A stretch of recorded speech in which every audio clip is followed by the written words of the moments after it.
E os milagres têm um propósito. Tem um propósito de mostrar quem Deus é. Não é só para tirar-te de um buraco, de uma fossa, ou seja que for. Ou porque não estudaste e agora tirar um 20 no exame. Não é isso.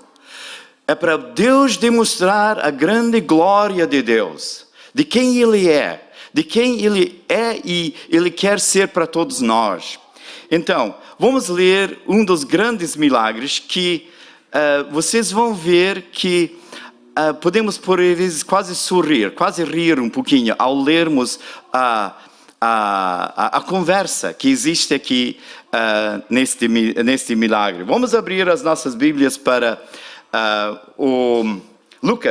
João. Temos em todos os evangelhos. Esse é um dos aqueles milagres que todos os evangelhos têm. João capítulo 6. João capítulo 6. E começando com o versículo 1. É a multiplicação dos pães. Ninguém trouxe um pão aqui hoje, não? Não? Nem peixe. Não queremos o cheiro de peixe aqui dentro. Mas, então vamos ler o texto. João 6, começando com o versículo 1.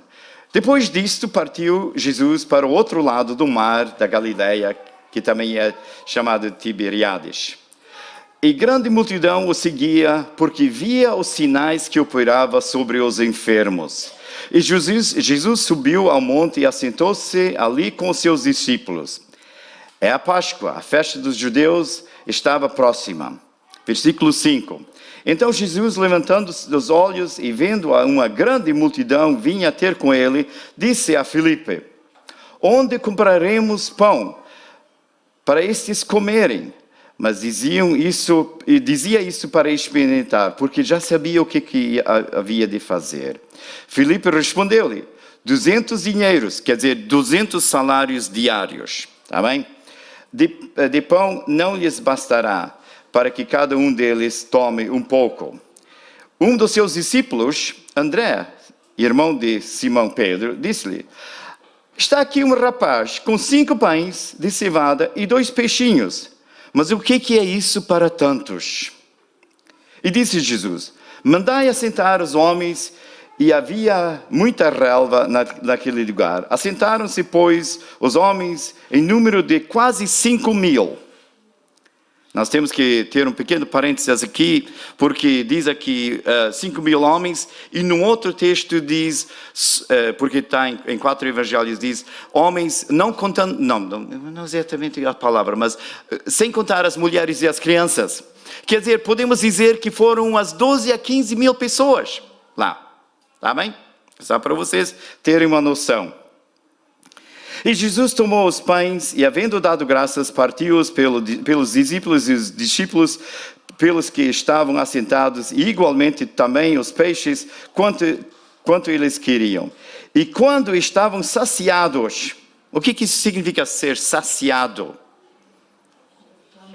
Cheio. Que bom. Saciados, disse aos seus discípulos: recolhei os pedaços que sobrejaram, para que nada se perca. Recolheram-nos, pois, e encheram 12 cestos de pedaços dos 5 pães de cevada que restavam, que não haviam comido. Vendo, pois, aqueles homens o milagre que Jesus tinha feito, diziam: este é verdadeiramente o profeta que devia vir ao mundo. Sabendo, pois, Jesus que haviam vir arrebatá-lo para fazer rei, retirou-se ele só para o monte. Gostaria que nós também lêssemos isso em casa, na tradução do livro. Eu gosto muito do livro porque é um texto muito acessível que ajuda-nos a entender de uma maneira muito prática, e é uma tradução muito boa. Mas uma das coisas que o texto começa aqui dizendo que depois disto, ou portanto, diz aqui depois disto, o que tinha acontecido antes? Antes disto, se nós vamos ler a cronologia das etapas da vida de Jesus, ou da vida diária de Jesus, nós precisamos voltar a ler o texto de Marcos, capítulo 6, 30 a 40. Eu vou ler só alguns textos, tá? Alguns versículos.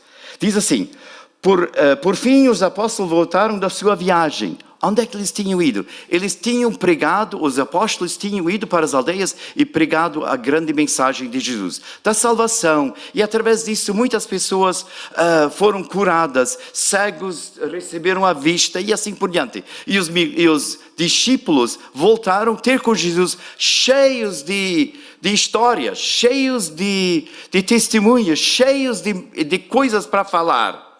Era isso o depois. Depois disto, os apóstolos que foram à viagem foram com Jesus e contaram tudo o que tinha acontecido e como tinham falado com as populações visitadas. Jesus disse-lhes: saímos por um pouco do meio do povo para descansar. Vamos agora sair do povo para descansar. Uma das coisas que nós precisamos reconhecer é que Jesus... Eu não sei como é que vocês veem, eu e a Marjorie tivemos grandes discussões essa época de Natal, a passada época de Natal. Jesus o homem e Jesus o Filho de Deus, o Filho do homem, Filho de Deus. Tivemos grandes discussões. E sabe que não é só o Otto e a Marjorie que discutem isso. Os grandes teólogos e as pessoas muito simples, sem grandes estudos. Mas então, Jesus foi totalmente divino ou foi totalmente homem? O que foi Jesus? O que é Jesus? Uma das coisas é que nós precisamos reconhecer que Jesus foi homem, ser humano como nós. Ele, sabe, uma das coisas que eu acho que nós esquecemos por vezes, porque nós queremos ter esse Jesus divino, que faz os milagres e que é além daquilo que... Não, ele sente a dor, ele sente o peso, ele sente a carga, e depois de ter trabalhado uma semana ou não sei quantos dias, ele precisava descansar. Irmãos, amigos, deem descanso para o vosso pastor, os vossos líderes, deem descanso. Eu tenho visto, ao longo dos 33 anos que eu estou aqui, nós estamos aqui em Portugal, tenho visto demais pessoas, seja missionários, seja pastores, simplesmente esgotados completamente. Completamente. Nunca vi uma coisa dessas. Por isso, tomem conta. Nós somos uma família. Nós temos que tomar conta uns dos outros. E essa coisa de descansar, ele ia levar os discípulos junto consigo, subindo um monte onde não há tanta gente. E lá descansar com eles. Mas ele viu que vinha uma multidão atrás deles. Inclusive ele diz aqui, saíram com o barco e ao chegarem do outro lado, lá já vinha muita gente. Versículo 34 do capítulo do texto de Marcos diz: quando Jesus saiu do barco, já lá se encontrava uma enorme multidão. Mas Jesus teve compaixão, diz aqui, com eles, porque eram como ovelhas sem pastor. E ensinou-lhes essa multidão agora, talvez centenas, talvez de milhares de pessoas já. Ensinou-lhes muitas coisas que precisavam saber, diz o texto aqui.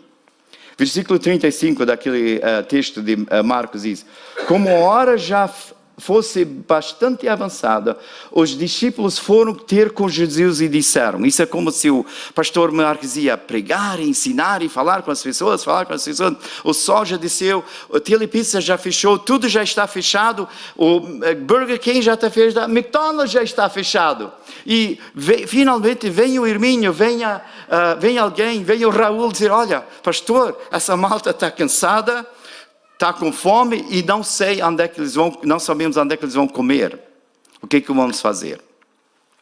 Só que a situação era muito mais dura lá. Nós temos o Aldi que é ao lado. Temos o McDonald's que agora está aberto às 2 da manhã, não é? Uau! Então, era uma situação em que eles estavam no campo, milhares de pessoas, já era tarde. O texto do apóstolo João, quer dizer, do evangelista João, não diz isso. Não diz que era da parte da tarde. Quer dizer, é tarde. Disse que era tarde, mas que estavam lá o dia todo já. Estavam lá e estavam cansados. As pessoas lá ouvir. E a parte prática. E sempre precisamos de pessoas práticas no nosso meio. Não há questão. Nós precisamos de alguém que cuida da mesa, alguém que cuida da cozinha, alguém que cuide disso. Nós precisamos dessas pessoas. E lá alguém diz, olha, Jesus, o que nós vamos fazer com toda essa gente? Como é que nós vamos cuidar desses aqui? Porque, inclusive, o primeiro que Jesus, então, ele diz, ele olha para, quem é o primeiro? Filipe, nós temos o nosso Filipe aqui, olha para o Filipe, e sabe por que olha para o Filipe? Quando nós estudamos a vida de Filipe, nós sabemos que ele era daquela zona, daquela aldeia. E o Filipe sabia que todas as mercearias, todos os lugares, tudo já estava fechado. Já sabia. O Filipe sabia. Ele conhecia aquela aldeia. Então já tudo estava fechado. Ele olha para o Filipe. Então o que nós vamos fazer? E depois disso, ele vai para o André. E o André, o que diz o André? O André diz, olha, temos aqui o rapazinho. Quer dizer, é quase na gozação. Olha, se 200 salários diários não compram o suficiente para 12, 15 mil pessoas, é óbvio que não compra. Então, o que mais temos? Mas temos esse rapaz aqui. Anda aqui, Lucas. Com os teus 5 pãezinhos e os 2 peixinhos. Olha aqui, Jesus. É tudo que nós temos aqui. Não temos mais nada. Isso aqui não é uma provocação, mas é uma piada. Diz, olha, não, é impossível. É impossível. E Jesus diz, calma aí, nós conseguimos resolver essa situação. E é interessante que Jesus pega naquilo que é o impossível para ti, o impossível para mim. Quantas vezes na tua vida, já fez o impossível? Sim, eram coisinhas talvez pequenas, mas eram impossíveis. Impossíveis naquele momento. E lá, de repente, abriu a porta, abriu a janela e lá resolveu-se a situação. E assim também, neste caso aqui, nós temos uma situação em que Jesus abre aquela porta e diz, olha, não há problema, eu vou resolver essa situação. E deu comida para... Primeiramente fez-os sentar. É interessante que quando Jesus... Por vezes nós pensamos que os milagres e tudo isso era uma desorganização. Mas quando nós estudamos esse milagre aqui, em geral os milagres eram muito organizados. E alguém possa dizer, mas por quê? Inclusive, no outro texto diz, no outro evangelho diz que ele pediu para os discípulos para fazer a multidão, 12 a 15 mil pessoas, sentarem em grupos de 50 ou 100 pessoas. Como é que tu farias isso aqui? Vamos dizer, se nós todos estamos na praia, nós somos lá umas 5, 6 mil pessoas, e de repente nós queremos almoçar, nós queremos comer juntos, e alguém diz, olha, vamos organizar-nos por grupos. Quantas vezes nós íamos ver, mas isso está comigo, eu não preciso fazer isso aqui, eu posso sentar aqui, eu posso sentar ali, compreende? Eu tenho o meu direito, eu não preciso. Mas Deus, o nosso Deus é um Deus também da organização, é organizado. E assim, organizou isso em grupos de 50 a 100 pessoas. E lá sentaram-se. Ele deu graças a Deus, ao seu Pai, por esses 5 pães e esses 2 peixinhos. E é interessante o que acontece quando nós agradecemos a Deus por aquilo que nos dá. O pouco. 5 pães para 5 mil homens, é impossível. E mesmo assim, distribuiu. Lá foram. Mais e mais. Peixes. Incrível. Eu não sei o que os discípulos estavam a pensar. Porque eles estavam a carregar peixe, pão. E as pessoas a comer. E sabe que gostaram do pão? Gostaram do peixe. Era o melhor. E assim nós chegamos ao ponto em que todos estavam saciados. Tudo estava fantástico. E agora? Agora Jesus diz, agora pegam em cestos. Eu não sei se eram cestinhos pequenos ou grandes. Para mim tanto faz. Pegam nos cestos e vão lá colher as sobras. E é interessante, ele diz que para nada se perca. E é interessante que muitas vezes nós pensamos, e então, nós temos tanto, por que ele não diz, olha, deixa isso lá cair no chão? Não. Quando Deus nos dá, Ele dá-nos o melhor, e nós não deveríamos simplesmente deixar isso ir ao lixo. Obrigado. Porque aquelas sobras são boas para outras pessoas, os restos para mais tarde. E a outra coisa, nós aqui, quantas coisas eu vejo, eu próprio, deito fora de comida, inclusive, que realmente, facilmente, poderíamos guardar de uma certa forma. Eu não sei como, mas nós precisamos pensar um pouquinho melhor. Porque Deus tem nos abençoado fisicamente, com materiais, com coisas. Eu acho que as lojas de segunda mão é um exemplo incrivelmente fantástico disso aí. Já não serve para um, serve para o outro. Pode ser, em vez de pagar 20, 30 euros por um casaco, agora pagas 2 ou 3 euros, ou não sei quais são os preços, mas já é muito melhor, porque está sendo usado novamente. Sabe que hoje em dia, eu não sei se você sabe, mas eu sou avô. E se eu ia pregar mais uma mensagem, ia contar muitas histórias dos meus netinhos.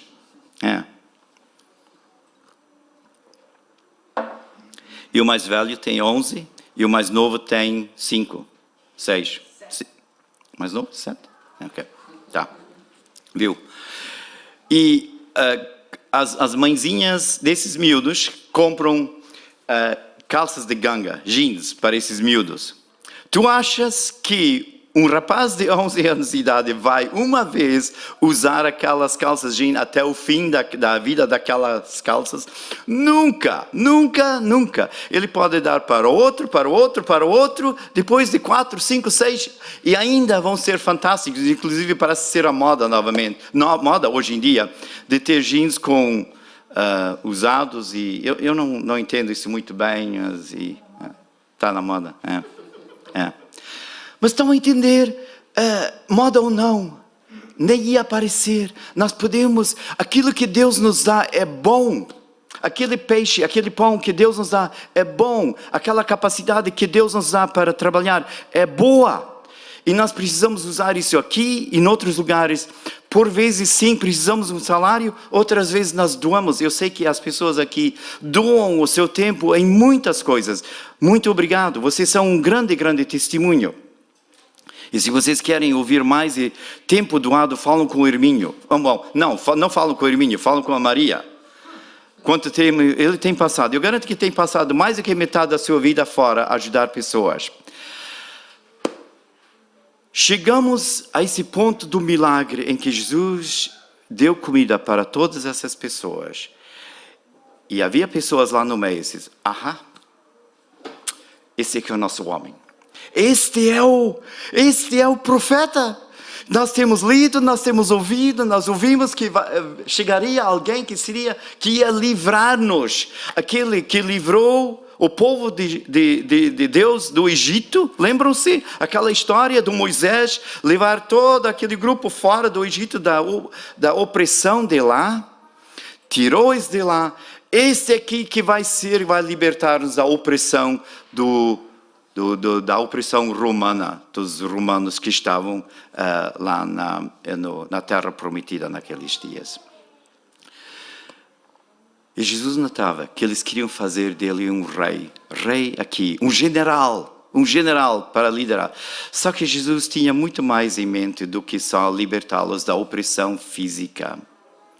O Velho Testamento de tirar o povo de Israel da opressão, da escravatura do Egito, era um exemplo, era uma demonstração do que Deus quer fazer conosco, de tirar-nos da escravidão, da opressão, das dificuldades, do pecado que nós estamos a viver aqui neste mundo.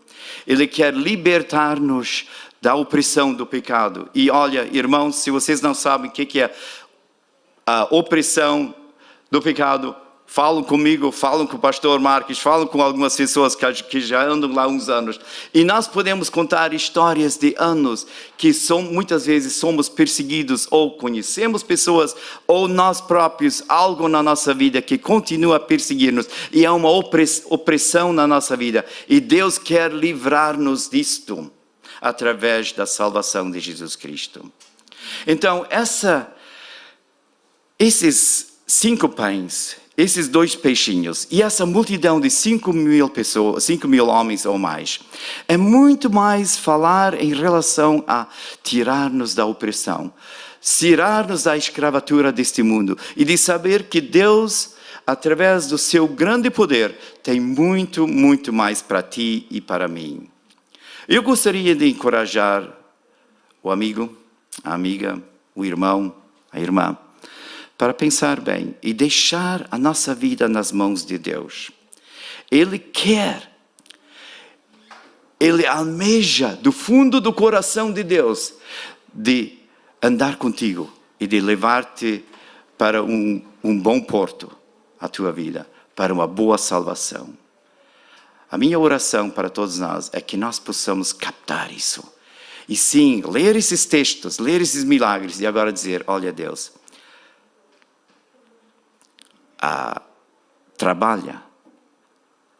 trabalha este milagre também na vida. Vamos orar.